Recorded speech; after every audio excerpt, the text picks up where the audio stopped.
Okay, so let's dive into episode 3, entitled To Kill a Mockinggirl. But I believe they're reading Harper Lee's To Kill a Mockingbird. I didn't Google that before I started recording, so let me do that. You'll hear me.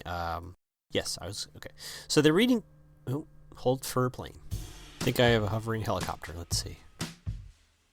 Chris watches Pretty Little Liars. Chris watches Pretty Little Liars. Chris watches Pretty Little Liars, so he can help you figure out who's A. I think there's a helicopter outside, but we're just going to go ahead and keep rolling. So this one is called To Kill a Mockinggirl, which is obviously a riff off of To Kill a Mockingbird, which is the book they're reading in Mr. Fitz's class, written by Harper Lee. And I'm a little confused on geography here. So they're at the beginning of this episode, they're in some sort of creek, depending on where you're from, how you pronounce it. They're going to some sort of shed, I believe. Is this the same place where they last saw Allison? That's the only thing I was unclear about. I'm guessing it is, but I guess I don't know for sure. I think it's Spencer who says the tree is a halfway point, which someone else finds a little strange. I don't know, something to note. I will say Spencer Preston and I are on the same page. She also calls him Creepy Detective, so I think that's officially his name. I might call him CD for short here on out. CD is our detective friend who is doing something.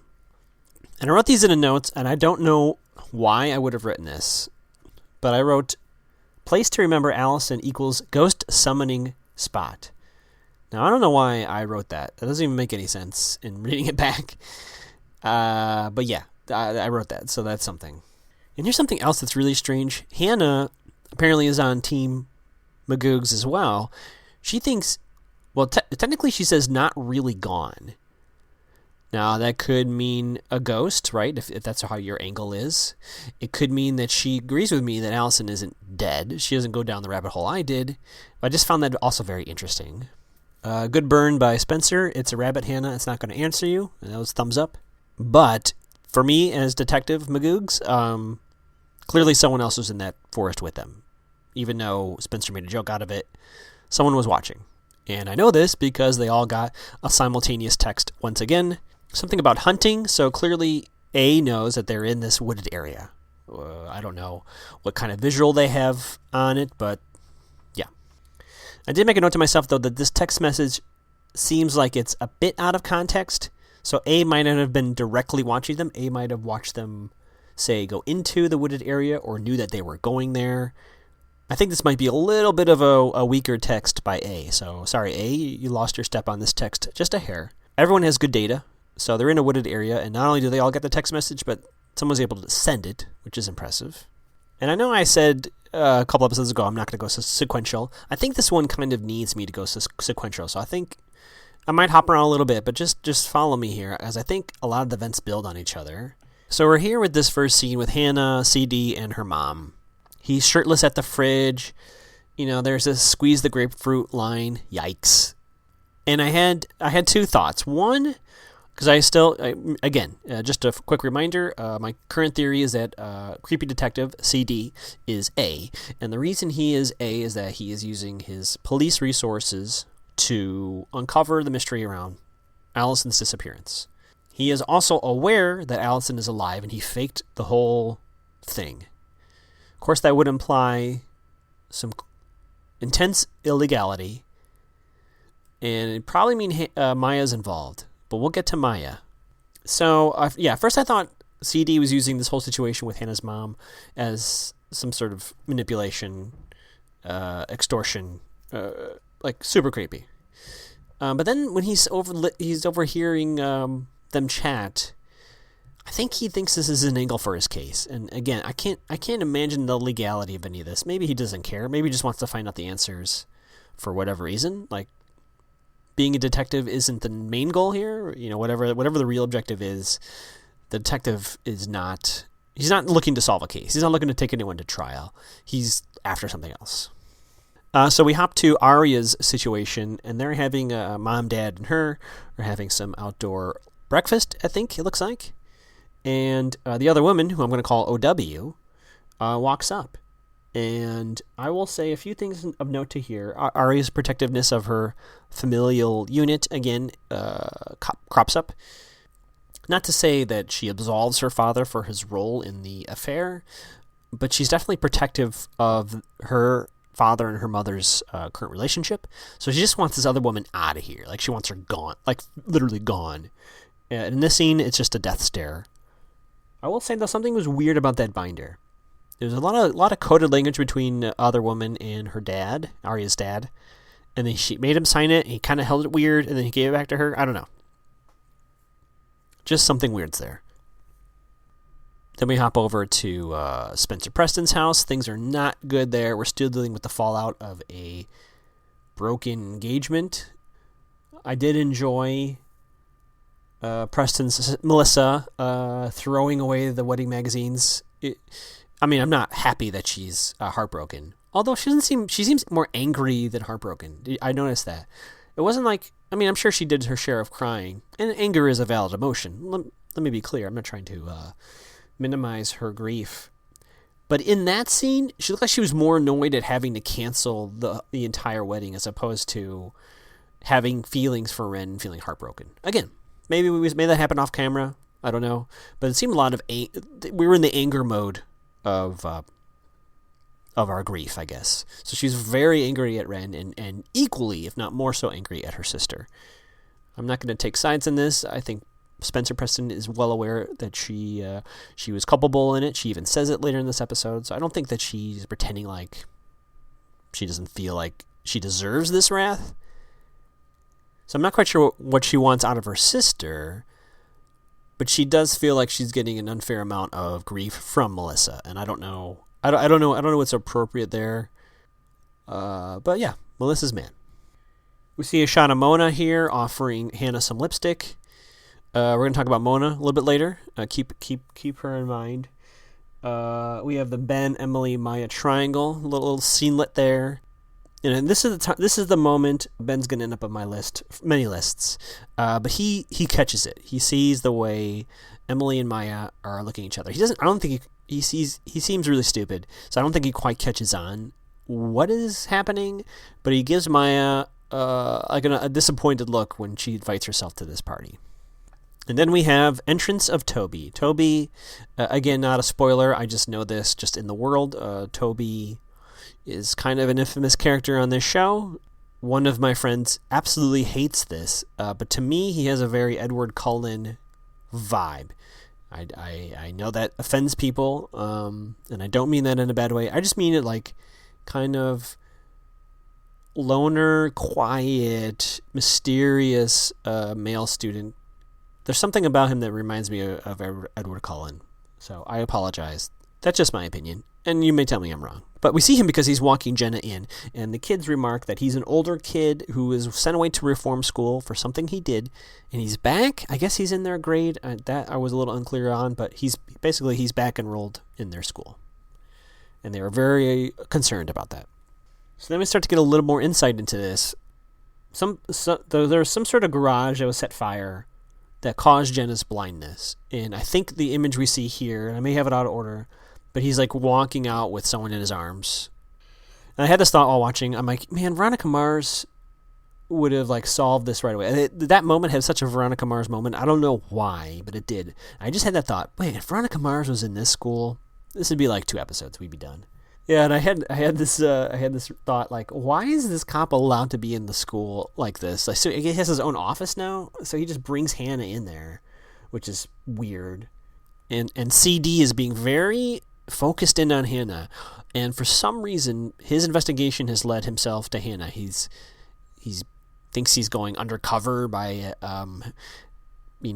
having relations with Hannah's mother, I guess. He's at school questioning her.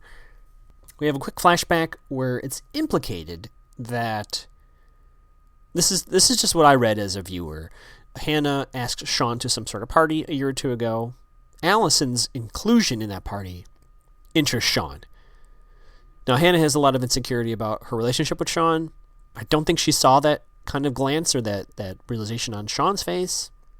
And there's part of the way that they're portraying the story, that you're like, oh, well, Hannah's just, being insecure. Like, Sean's into her. Like, he just wants to wait till marriage to have sex. This flashback, though, makes you say to yourself, oh, maybe there is more here. Maybe Sean was really into Allison, and he only went to that party because she was going to be there, and then, I don't know, then he ends up with Hannah. Like, I don't know what happens between those 2 points, but maybe it's not just insecurity. Maybe Hannah has a real point here, that maybe Sean's not as invested in their relationship, and she clearly is. I just heard myself talk there. I sound like a therapist, as if Hannah's my patient. And this is a very minor detail, but that's what this podcast is about. So as we come out of the flashback, the detective points at a yearbook photo. Now, it could be that the set designers made up a fake yearbook, and they told the actor playing this creepy detective, just point at any photo and say, did she talk about this guy? So this could mean absolutely nothing. But he's pointing to a photo of a person that I have not seen before. It's a photo with 3 people, and I saw 2 of the names. Of course, the person he's pointing at is not visible. The first name is Amy Davis. Next to her is a boy named Steve, or Stephen M. And then there's a third person on the right, at the furthest right-hand side, if you're looking at the yearbook in the shot. We can't see their name. That's the person he's pointing to. And then Hannah kind of comes out of it. Hannah reveals, actually, he has a history at that school. He graduated in 96. So 2 more things. Hannah noted that she wasn't in those yearbook photos because she had mono that day. She was out sick. And something also interesting, she didn't tell her friends about that conversation with the creepy detective. She just said, whatever. We jump to classroom again with Fitz and Aria, and we have another chalkboard clue. I think the set designers are trying to give us hints. And then behind him it says invite. Clearly there's more information on the chalkboard, but what we can see is insight versus intuition. And I want to just ramble on that for just a brief moment. Insight, because I play D&D. Surprise, spoiler, shocker. Insight is usually tell if someone's lying. That's how you use it in D&D. Like, I'll roll insight on someone to see if they're telling me the truth or not. And usually insight involves having some information. Intuition is just, this is just my interpretation of it, intuition is just a feeling. Usually there's no real evidence. There's usually something you can point to in the physical world. Intuition is usually kind of given this extrasensory, outside of science kind of implication. I think the show is trying to say, look at the evidence. You might find an answer there, or use your gut instincts, use your intuition to maybe lead you toward a solution. And maybe that's a metaphor for what's happening with her, what's happening with him and Aria. I have a theory about Fitz too, which may play into that. We'll come to that too. Last thing about that scene, Mrs. Walsh, another teacher, comes in. I think she totally catches them in a moment, and I think if he ends up getting fired or this ends up coming to light, she's going to be part of that equation. So I think Aria's mom, Aria's dad, and Mrs. Walsh all are possible people to figure out what's happening here. I'm not quite sure why Spencer Preston went to go see Run with 3 Ends. I get it. Like, I guess she wants to have him call, I don't know, Melissa. Like, I don't know what she expects for him to do. I guess she wants him to tell her family that he made the move on her. Okay. I'm not quite sure how. Even Ren says this. He goes, I don't know what the good is going to do. We're both in the doghouse. He kind of tells her, just do really good on a test, which is kind of what leads to what happens next. But Melissa then later, I'll jump ahead a bit. Melissa is like, I heard you went there. I knew, blah, blah, blah. And again, I think in this show we're supposed to take, Spencer Preston's side. But Melissa isn't wrong. Like, why?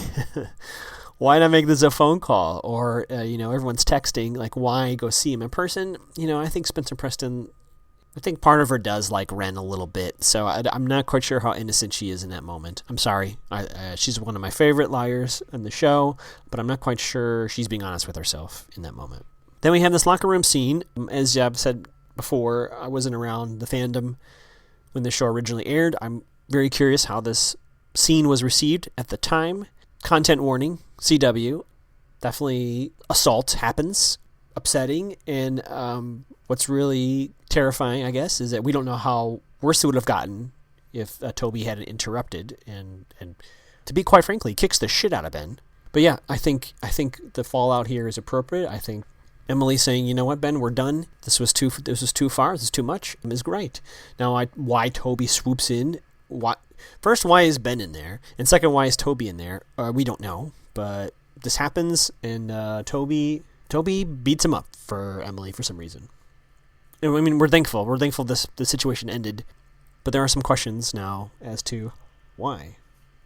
And I have to say, Arya's reaction to the other woman is priceless. Like, Arya is probably the least intimidating. Like, if I met her in a dark alley, I don't think she would beat me up. But Arya here, she is intimidating. She does not want this blonde hair woman around at all.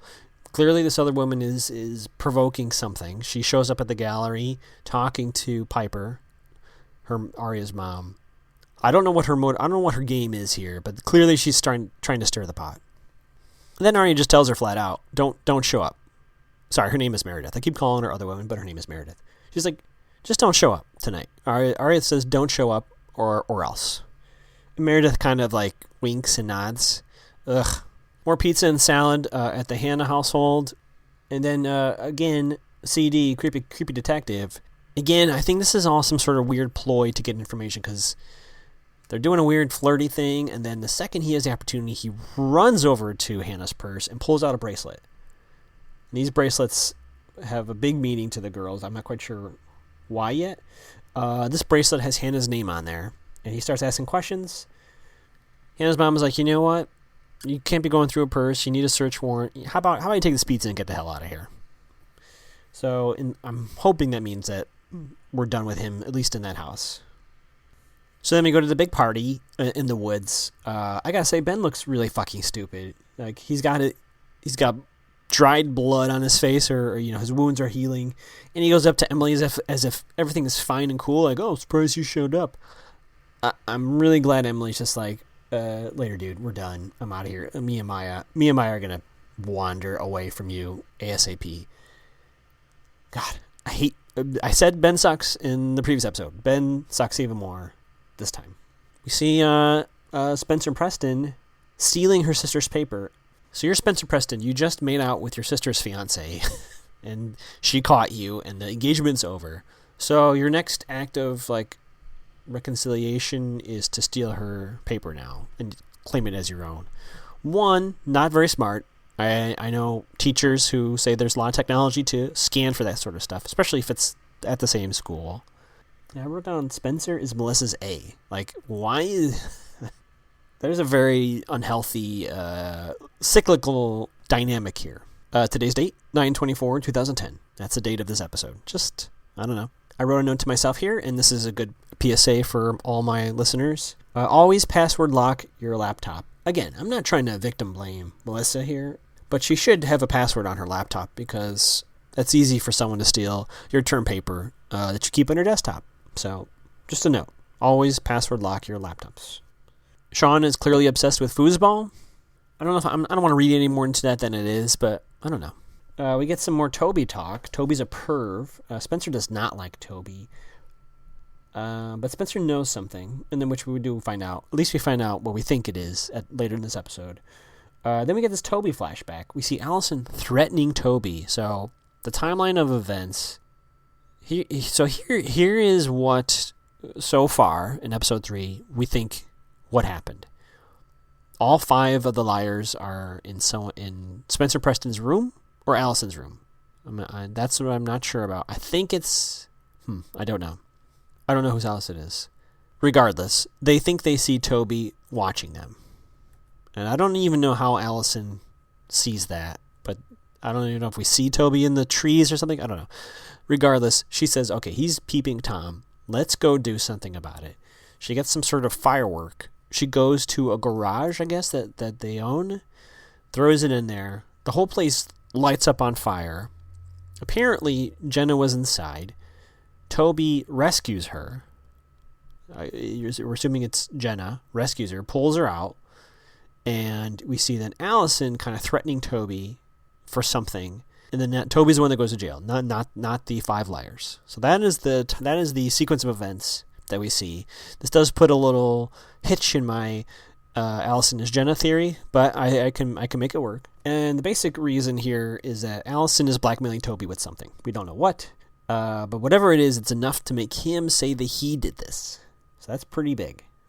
I do have to say, Spencer thinks she sees Toby staring at her at the party, and we cut back, and really it's someone else. She's doing those things where she thinks she sees somebody, but it's really someone else. But that dude is standing there creepy too, staring at her, and then he smiles and walks away. I thought that was unintentionally a funny moment. Or maybe it's intentional, but is that guy A? Why are you standing there coming out of the bathroom and then just staring at people? I don't know. So then we get Hannah and Sean are smooching in the upstairs barn. Emily and Maya, I think this is their first smooch, right? So they're in the photo booth and they kiss. And I want to be clear about this next sequence. So they kiss, the photo thing goes off.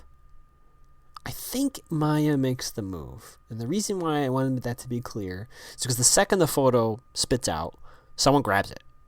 Someone's been watching them. I don't know. I don't know what happens there. So they come out, and Emily says, "Oh, the photo's gone," and you could tell she's a little concerned because clearly she knows what happened inside the booth. And Maya is very quick to say it's probably run out of paper. She is, granted, she may be approaching this relationship differently than Emily is, but she seems very unconcerned to the point that I don't know what to make of that. So we'll get to that. So Sean wants to slow down. I was kind of empathetic to Sean, but then when he says desperate, I was like, oh, dude, why did you say that? You can tell, he's got to be aware this is hard for Hannah too. And why he said desperate, it was really, I had a lot less empathy for him in that moment. And then Hannah's feeling rejected. At least that's what I'm putting on the moment. She's crying and she's upset. She's upset. Maybe she doesn't feel rejected. Maybe that's me unfairly labeling her emotions in that moment. And then Sean tries to offer her a coat, and then he's like, "I'm just gonna go." What, dude? And then Hannah steals his car, and I want to note again, Mona tries to stop her because I didn't note it. Hannah comes downstairs and gets a mean text that says never. Hefty Hannah was a mean nickname I guess she had when she was younger. Never gets the guy. So what did AC in that moment? Did AC, what did or did not happen in the upstairs barn? Did she just see, Sean come out and then Hannah come out later and then just send a text no matter what? Like how much information is A seeing in order to send this text? That seems to be as if A's watching the same show we are. Let's hop to the gallery. Other woman shows up at the gallery. Arya's super pissed. She tries to talk to her one more time, and OW says, you're just a teenage girl. I can do what I want. And then she walks off towards Arya's dad. Arya's upset. She goes across town, wherever Mr. Fitz's apartment is. He's in 3B. Note that there's an apartment across the hall, 3C, with a very perfect keyhole. Just noting that for future reference. I don't know if that's going to be anything, but they kind of have a nice hug. I know I'm very critical of this relationship due to the age difference and the teacher dynamic here. But you can tell Arya in that moment, just needed somebody. This whole thing with the other woman, it's very upsetting to her, and she feels powerless. So I kind of understand that. It's worth noting Hannah totals Sean's car. That thing is undrivable. Also noteworthy that Maya's car is really nice. Have we even seen Maya's parents? Where are Maya's parents? I just had the thought. Because we saw her when she's moving in. We saw Maya in a bedroom. We saw Maya outside. I don't know if we've seen Maya's parents, or I think they're moving here, or on the way here. I don't know. That's something interesting. I hadn't thought about that until I was just talking it out loud. Then Toby's fixing something. It looks like a old school radio. It has a couple dials and looks like a coiled antenna. Basically, Emily walks over and thanks him for his help with Ben. Jenna, who I'm going to call real Jenna, says, what is she doing? And then Toby's like, it's not what you think. Relax. So I think we're back where we were at the beginning. We're in some sort of wooded area. The 4 liars. This is the next day. And by the way, we didn't even deal with the totaled car. I guess we'll deal with that later. But one of the liars says, one freak is sending these messages. Okay. So The show kind of making us think A is one person. But as we've already established, the amount of coverage and the amount of information, access, and location-based technology, if this is the creepy detective, that's impossible. It cannot be one person. There's just no way. So they hear another noise, they drop their bags and run, and they find a bracelet with Allison's name on there. Apparently this is very similar to Hannah's bracelet, but it has Allison's name on there. This is probably the creepiest moment so far, is someone has taken those photos of Emily and Maya and made a zillion copies of different sizes and has an entire wall covered in them. Right away I thought Ben being obsessive and very unhealthy in his attachment. But I think they had gloves on, so I guess we're supposed to think that's A. Okay. So we have a few minutes left. Let's go down some new suspects here. So I have what I call my A's list. A's harassing my friends. I wanna know who it is. It's A's list. Here's our suspects, right? Creepy detective. Clearly he has a fascination with this case. With Allison, he has probably gone deep undercover with Hannah's house. He kind of blew that very poorly. He seems to be the one that has the most resources to do this, but I can't imagine this would be sanctioned by the police department. Maybe it is. But he seems motivated enough to do whatever it takes to get some information. Don't know why he would text, the 4 liars, but he's still a prime suspect. I don't think Meredith is A, but she's caught up in it. She seems determined to involve herself in Arya's father's life still. She's involved somehow. Because this woman had an affair with Arya's dad a year ago. And this is still information that A is using to mock Arya. Now granted, A is also threatening Arya with her relationship with her teacher.